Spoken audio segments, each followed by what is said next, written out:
Top 3 Blenders Showdown, Ninja versus the competition. Looking for a blender that crushes it, literally?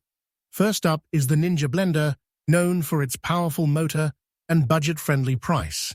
It's great for smoothies, but struggles slightly with tougher tasks like nut butter. Next, the Vitamix 5200 takes the stage.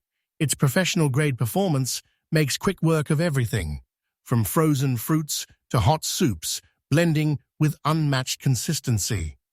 Lastly, the Blendtec Total Classic boasts versatility and pre-programmed cycles, but its high-speed motor can be louder than expected. Durability is key.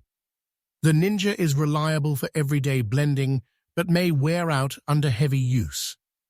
On the flip side, the Vitamix 5200 shines with its famously long lifespan and quality components. Meanwhile, the Blendtec's construction feels equally robust, backed by an impressive warranty for peace of mind.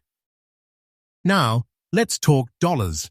Ninja offers phenomenal value for budget-conscious buyers, delivering solid performance at an affordable price. Vitamix is an investment, but pays off with its sheer power and durability. Blendtec lands in the middle, balancing cost and premium features. So, who's the winner? It depends on your needs. For everyday flexibility, go for Ninja. Want professional-level results? Vitamix is your match. If versatility matters most, reach for Blendtec. Ready to pick the perfect blender? Dive into the links below to shop your favorite and level up your kitchen game today. Don't forget to like, comment, and subscribe for more honest product reviews.